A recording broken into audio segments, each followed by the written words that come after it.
beberapa dari kalian pernah nonton gue sharing tentang iPhone XR, mungkin kalian ngeh tuh kalau gue pengen banget ganti ke iPhone 13 mini gitu. Dan ternyata sekarang alhamdulillah terjadi.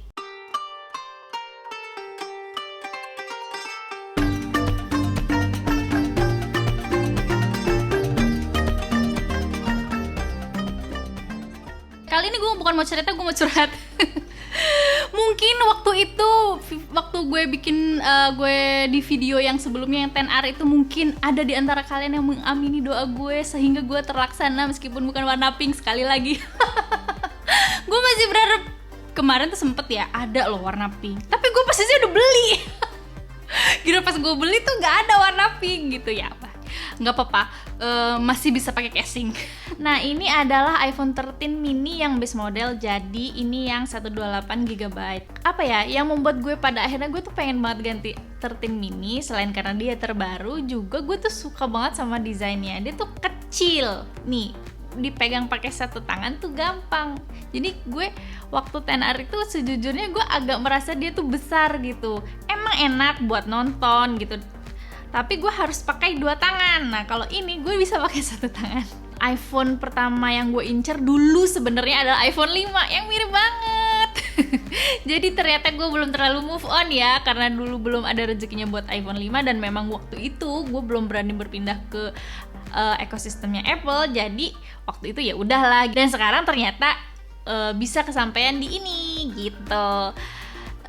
Ngomongin desainnya ini ya seperti yang kalian lihat, mungkin nggak jauh beda sih ya sama pendahulunya yang 12 mini gitu. Dia tuh desainnya, menurut gue desain yang kayak gini tuh iPhone banget. Kalau dulu mungkin ditambah sama home buttonnya ya, kalau sekarang kan udah nggak ada gitu. Itu iPhone banget. Yang gue suka adalah dia tuh kan kecil, tapi dengan handphone sekecil ini dia itu punya kayak mesin yang nggak kalah sama kakak-kakaknya tuh. Ini contohnya pakai iPhone 13 Pro. Ini secara ukuran jauh ya, tapi prosesor yang dipakai kan sama A15 Bionic. Kalau dari segi beratnya dibanding pendahulunya 12 mini, katanya dia tuh lebih berat sedikit dan lebih tebal sedikit gitu. Tapi mungkin itu adalah hal yang harus kita korbankan. Karena apa? Karena dia punya battery life yang lebih lama dibandingkan yang 12 mini gitu. Kalau yang 12 mini kan, kalau gue baca-baca reviewnya ya dulu, itu mereka pada concernnya itu dia tuh baterainya tuh cepet habis gitu. Nah, kalau pengalaman gue kayaknya lebih dari sebulan sih pakai ini. Itu memang dia namanya juga mini ya, wajar kalau misalnya dia itu nggak bisa punya baterai yang bisa kayak misalnya iPhone 13 Pro tuh yang nggak habis-habis baterainya. Kalau ini dia tetap harus ngecas. Misalnya gue terakhir ngecas pagi, atau gue mulai pakai pagi tuh penuh, gue sore atau malam kalau gue makainya sering itu gue harus ngecas. Jadi dia itu nggak bisa tuh sampai gue tidur baru gue ngecas, nggak bisa, karena dia akan bisa-bisa tuh tinggal 5% atau mungkin mati kali ya. Secara baterai mungkin dia tidak yang bisa seharian sampai lo kemudian tidur baru lo ngecas, tapi dibandingkan yang 12 mini dia jauh lebih baik. Salah satu alasan gue pakai iPhone adalah kameranya. Menurut gue hasil fotografinya iPhone itu overall itu nggak perlu banyak di touch gitu loh. Nah, menurut gue di 13 mini ini yang paling gue kerasa perbedaannya, yang kata orang-orang juga memang ini berasa bedanya tuh di situ, karena katanya sensornya itu lebih besar, jadi bisa nangkep low light yang lebih dapat lagi gitu cahayanya tuh, jadi noise-nya nggak terlalu berarti. Beda banget lah kalau dibandingkan sama iPhone XR gue dulu yang kalau low light tuh langsung kayak jauh gitu. Tapi di sini di 13 mini ini low light-nya tuh bisa nangkep detail dengan bagus, meskipun kadang-kadang dia butuh waktu buat processing gitu, tapi hasilnya tuh bagus, bisa nangkep detail, jernih, tajam gitu. Terus kemudian dia juga punya ultra wide. Nah, itu yang di XR gue dulu gue nggak punya. Gue kan sering pakai ini buat video. Gue ngerasa stabilisasinya tuh mantep banget menurut gue ya. Stabilisasinya tuh mantep banget, dan meskipun gue kalau mostly sih gue taruh di stand gitu ya, tapi ketika gue pakai buat misalnya pas lagi bikin video atau ngerekam anak gue jalan gitu tuh berasa stabil gitu. Terus kemudian, oh iya ngomong-ngomong video, gue yang paling gue seneng banget nih fitur cinematic mode. Waktu pertama kali pakai, gue cobain cinematic mode, gue tuh cuma ngerekam gue nyeduh kopi doang, tapi tuh langsung auto berasa estetik gitu loh. Jadi kayak lo nggak perlu butuh effort macem-macem, yang penting lighting, pencahayaan tuh pas gitu. Lo udah dapet mood yang estetik gitu loh, yang mood yang enak. Apalagi di serinya 13 ini ada fitur photographic styles ya, photographic styles. Jadi lo bisa pilih kayak apa ya, profil gitu ya, kayak preset kali ya, kayak preset yang lo bisa otak-atik. Nah gue tuh paling suka tuh yang warm, yang hangat gitu. Itu juga bisa kita adjust sih, tapi defaultnya aja udah menurut gue udah oke.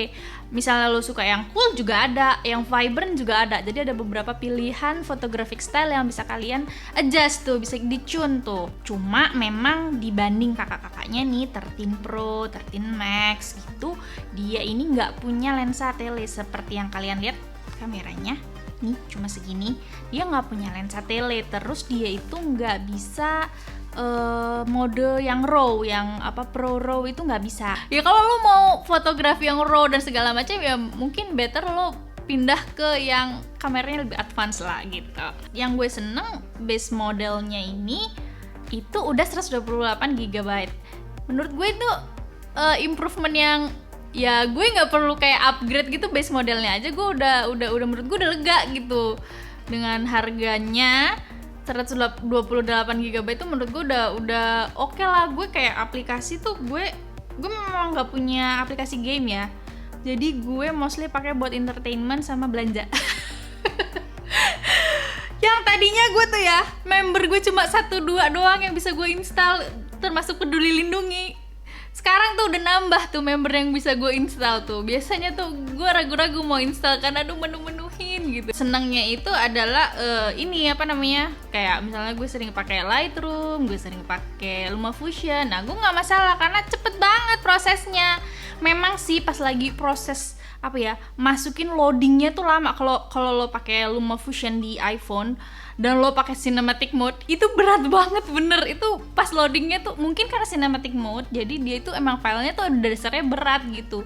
Cuma pas render tuh cepet banget.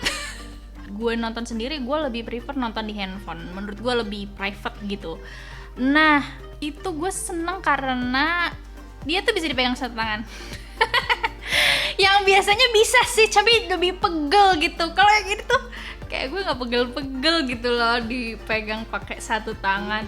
Coba kalau misalnya nih gue pakai ini ya, kayaknya nggak sampai satu episode gue udah tangan kram deh. Tapi kalau ngomongin masalah game ya gue sih kayaknya menurut gue ya nggak perlu lah gue install buat ngecek 15 Bionic gitu loh. Yang juga gue notice beda nih dibanding kakak-kakaknya yang kalau gue sih gue langsung notice ya, tapi mungkin gak semua orang akan langsung notice gitu, adalah refresh rate-nya, karena dia 60 Hz. Sedangkan kayak misalnya iPhone 13 Pro itu ada 120 Hz kan. Jadi itu paling itu sih berasanya kayak buka kunci itu langsung berasa berat gitu, beda gitu kalau 120 Hz dibanding 60 Hz. Tapi gue pribadi karena gue juga bukan gamer yang butuh refresh rate 120 Hz, jadi ya gue fine-fine aja dengan hal itu gitu loh. Gue tadi ngomong yang indah-indah ya, gue ngomong yang gak enaknya deh sekarang.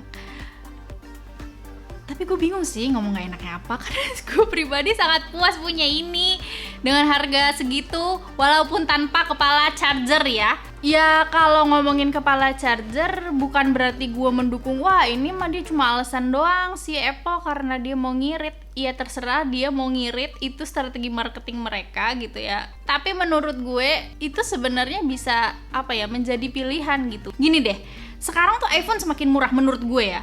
Base model kayak gini aja itu lo udah dapet powerful banget, menurut gue powerful banget buat sehari-hari gitu. Buat content creator apalagi menurut gue udah enough lah, udah cukup lah menurut gue. Kalau misalnya lo storing yang gede juga lo bisa backup dan segala macem kan. Dan menurut gue Apple itu makin hari tuh makin terjangkau. Karena makin hari makin terjangkau, ketika nggak ada kepala charger, ya lo anggap aja lo kalau misalnya dia dibundle sama kepala casannya, kepala chargernya, gue nggak kebayang sih akan berapa harganya gitu. Buat kalian yang pengen rasain Apple tapi kayak sayang ngeluarin uang berapa, hampir 20 juta gitu atau 20 juta buat ngeluarin buat handphone doang gitu. Menurut gue 12 juta itu udah worth the money tanpa kepala charger tadi. Toh sehari-hari gue sih lebih sering ngecas taruh aja gitu di charger yang wireless. Kalau di meja tuh ada wireless charger gitu. Jadi pas gue ngetik-ngetik atau apa gitu ya gue taruh aja gitu sambil ngecas. Jadi gue jarang run out of battery. Paling kalau gue keluar. Tapi itu pun kalau keluarnya seharian, gue harus ngecas di mobil atau gimana, atau gue sih jarang pakai bawa power bank ya. Baru lo kayak butuh gitu. Tapi kalau misalnya lo kayak cuma misalnya lo pergi nggak nyampe seharian gitu sih kayaknya fine aja gitu. Gue sempat tertarik tuh pakai MagSafe battery pack, cuma ternyata dia nggak cukup buat sekali ngecas ya. Jadi ya udahlah, gue nggak usah gitu juga.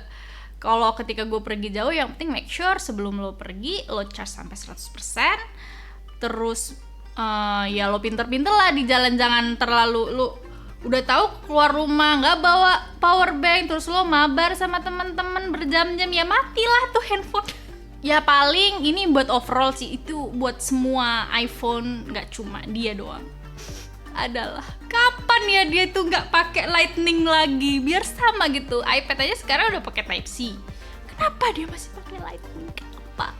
Gue jadi harus bawa double kalau kemana-mana. Sebenarnya dia ini nggak pakai casing juga sebenarnya enak ya dipegangnya tuh, nggak licin atau gimana. Apalagi dia kecil kan, gampang dibawa kemana. Cuma ya Bo, karena dia mahal ya Bo, jadi tetap aja gue pakein casing kan ya, takut nauzubillah min dzalik jatuh, merusut apa gimana gitu kan. Jadi sebenarnya apa sih tujuan utama gue curhat tentang iPhone 13 mini ini?